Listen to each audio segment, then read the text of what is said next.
Guideline होती है, guidelines होती हैं एमपी लाइट की, जिसके तहत हम पैसा दे सकते हैं।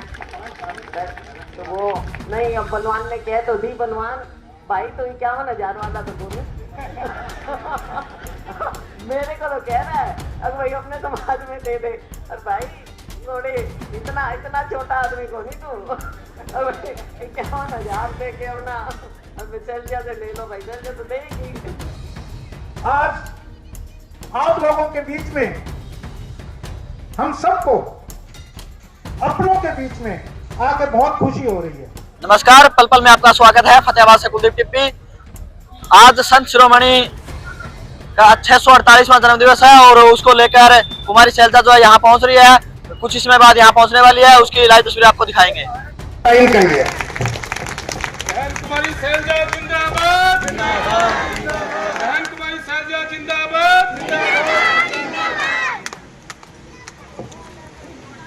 यहाँ पर उपस्थित मेरे बहुत ही सम्मानित बुजुर्गों, मेरी प्यारी बहनों, नौजवान साथियों, प्यारे बच्चों, श्री राम सिंह जी बरोटा, प्रधान संत गुरु रविदास छात्रावास सेवा समिति, श्री रमेश कुमार जी कटारिया, श्री प्रेम कुमार जी परिहार, श्री राम स्वरूप जी पवार, श्री ओम प्रकाश जी कनवाडिया, श्री राजकुमार जी दहिया, श्री अजीत सिंह जी, श्री रामकिशन जी प्रधान अंबेडकर सभा, श्री कंवर सिंह जी, श्री चंद्रभान जी चोपड़ा पूर्व प्रधान, श्री ख्याली राम जी पूर्व प्रधान, श्री रणधीर सिंह जी, समिति के हमारे अन्य सभी सम्मानित साथीगण, हमारे विधायक श्री बलवान जी दौलतपुरिया, हमारे वरिष्ठ साथी श्री अरविंद शर्मा जी, श्री जयपाल जी लाली, श्री वीरभान जी मेहता, श्री मंगत राम जी लालवास, श्री संदीप नेहरा जी, बहन विद्यारती जी पूर्व प्रिंसिपल, डॉक्टर मुख्तार सिंह जी सदर, शम्मी रती जी पूर्व उप प्रधान नगर पालिका, बहन कमलेश राय जी, डॉक्टर रामफल जी, काशीराम जी पूर्व चेयरमैन, राजेंद्र कुकरेजा जी, माधोराम जी एडवोकेट, सीताराम जी बेनीवाल हमारे लीगल डिपार्टमेंट के चेयरमैन, श्री लादूराम जी पूनिया, श्री भीम नारंग जी, Shri comrade Ram Kumar ji, Baba Ramdev charitable trust के से आए श्री भजनलाल जी कालवास, माफी चाहूंगी अन्य साथियों से, यहाँ उपस्थित सभी साथीगण, मीडिया के हमारे साथियों, मुझे बहुत ही गर्व महसूस हो रहा है कि आज हमारे संत शिरोमणि गुरु रविदास जी महाराज की जयंती पर आपने मुझे यहाँ पर आमंत्रित किया और आप सब भी यहाँ पर मौजूद हैं। गुरु के दरबार में हम सभी आज यहाँ पर आए हैं। आप सबको मैं बहुत बहुत बधाई देना चाहूंगी, बहुत बधाई। साथियों, गुरुओं से, महात्माओं से हम बहुत कुछ सीख ले सकते हैं और जो संत गुरु महात्मा होते हैं वो किसी एक बिरादरी के नहीं रह जाते, वो पूरी मानवता के लिए होते हैं। यहाँ पर गुरु रविदास जी की उनकी फोटो के सामने हम खड़े हैं, डॉक्टर अंबेडकर जी की फोटो के सामने हम खड़े हैं, उन्हें नमन करते हैं। लेकिन ये केवल अगर हम समझें कि केवल दलितों के लिए ही इन गुरुओं की वाणी या हमारे बड़े महान नेताओं की आत्माओं की वाणी रही हो, ये ऐसा नहीं। हम उन्हें सीमित नहीं कर सकते।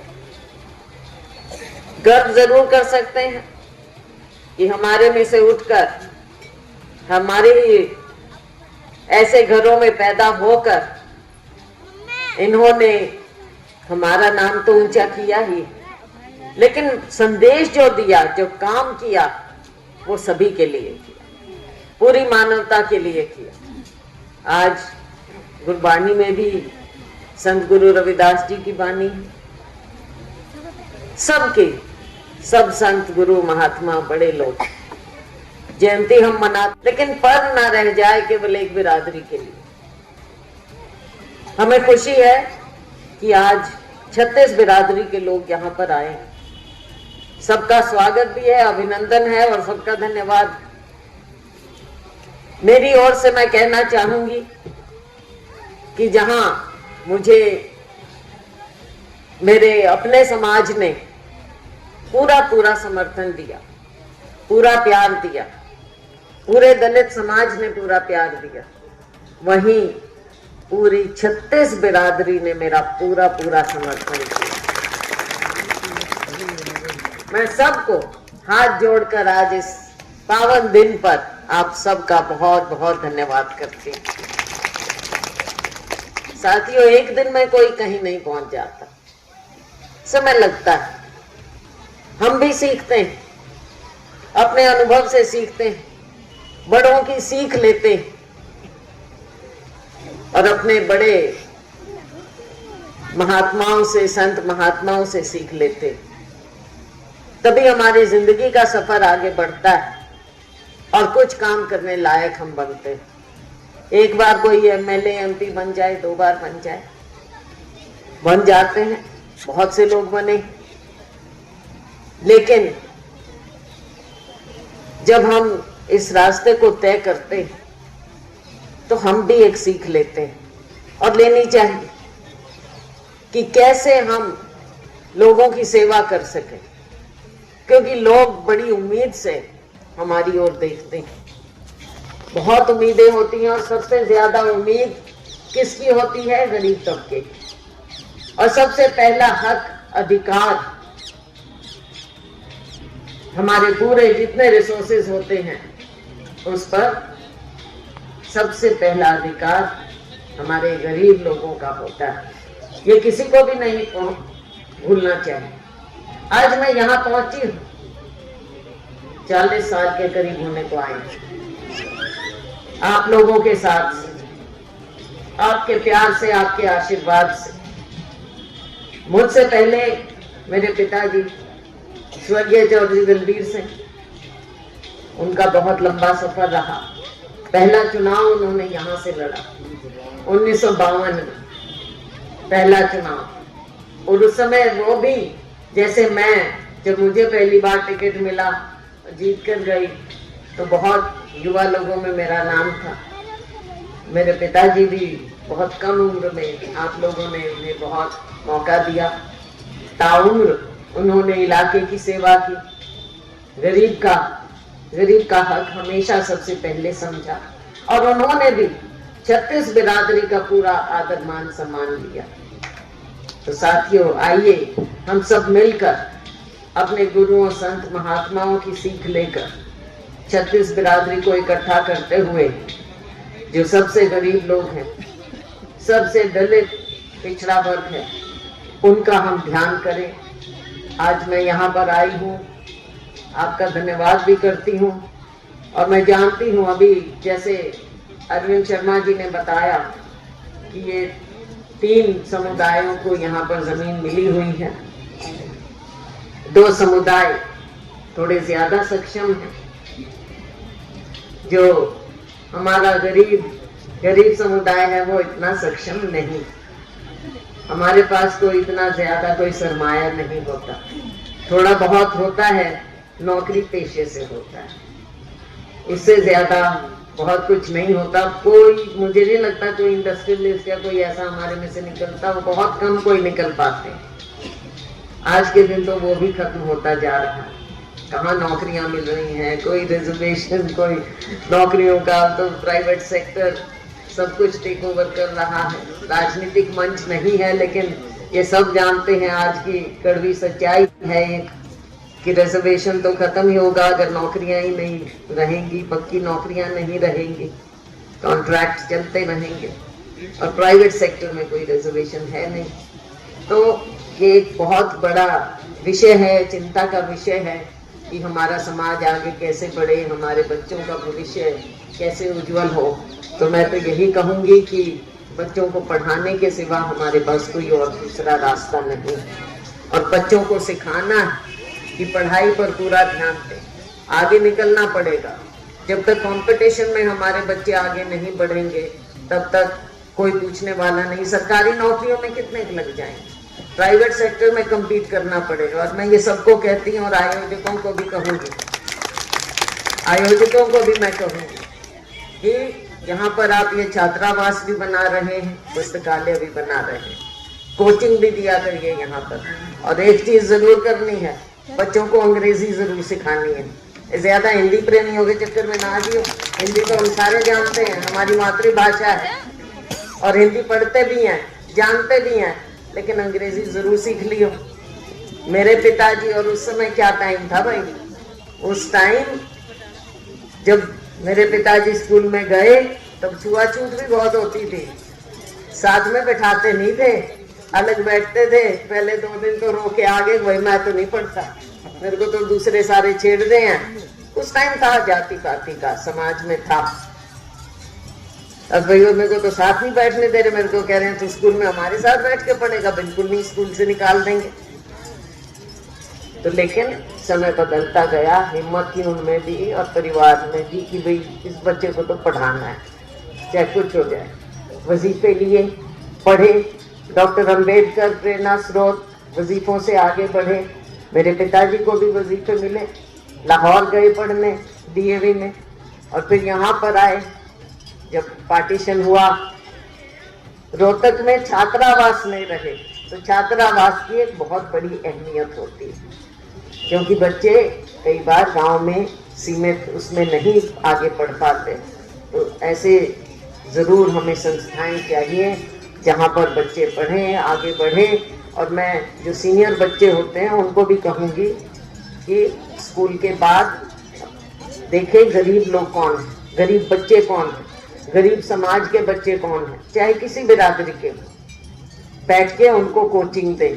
दोपहर बाद शाम को खेलकूद भी जरूरी है और एक्स्ट्रा कोचिंग दें बड़े बच्चे, छोटे बच्चों को, ताकि पढ़ाई में रुचि बढ़े। वरना सारे दिन ये मोबाइल लिए बैठे रहेंगे, बच्चा पैदा होते ही मोबाइल, माँ बाप भी कहेंगे भाई रोएगा नहीं, चुप हो जाएगा, मोबाइल दे दो। ये कहानी चल रही है। पढ़ाई लिखाई बहुत जरूरी है। तो इसलिए जो बाबा साहेब कह गए, डॉक्टर अंबेडकर, सबके लिए शिक्षित बनो, संगठित हो और संघर्ष करो। संघर्ष करेंगे तभी आगे की पीढ़ी, दुनिया कहाँ से कहाँ पहुंच गई है, और हम अभी भी कई बार बड़ा दुख लगता है, विकास विकास विकास विकास की बात करेंगे, कोई अपना पानी, कोई अपनी डानी, कोई अपना बिजली, और हम तो उसी में फंसे बैठे हैं भाई। कहाँ कैसे करेंगे? और गरीब तबके को कौन पूछेगा? गरीब से गरीब हमारे हैं, अनुसूचित जातियों के लोग, गरीब से गरीब, कोई चारा नहीं है, जैसे तैसे भी अपना पेट काट के अपने बच्चों को पढ़ाते हैं। और सरकारी स्कूलों के बारे में तो मैं क्या कहूँ, कुछ हैं अच्छे टीचर हैं, मास्टर हैं जो पढ़ाते हैं, जो सोचते हैं कि इनका भविष्य बढ़ाएं हम, लेकिन वहाँ भी रिक्त पद पड़े रहते हैं।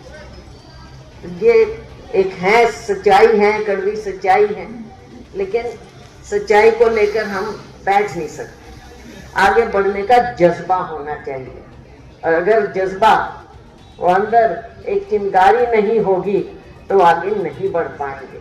तो ये चिंगारी बच्चों में पैदा कीजिए, उस सच्चाई को लेकर हम बैठ नहीं सकते। आगे बढ़ने का जज्बा होना चाहिए, और अगर जज्बा वो अंदर एक चिंगारी नहीं होगी तो आगे नहीं बढ़ पाएंगे।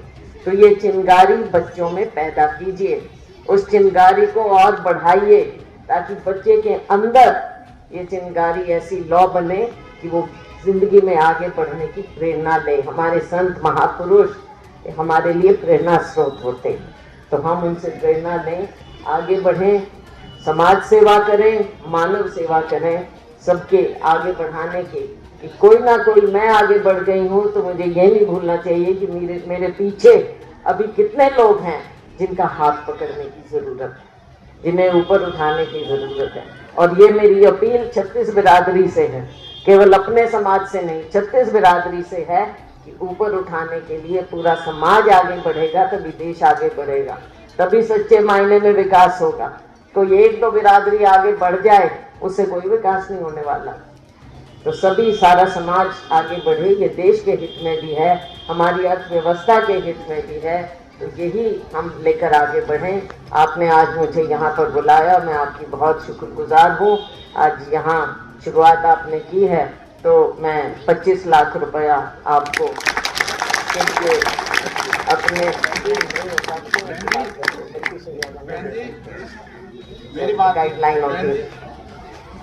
गाइडलाइंस होती हैं MP लैड की, जिसके तहत हम पैसा दे सकते हैं। तो वो नहीं, अब बलवान ने कह तो दी, बलवान भाई तो 51,000 वाला तो को नहीं मेरे को तो कह रहा है अब भाई अपने समाज में दे दे। और भाई थोड़े इतना छोटा आदमी को नहीं तू 51,000 दे के अपना अब सैलजा से ले लो भाई, सैलजा तो देगी। चलो बहुत बहुत धन्यवाद।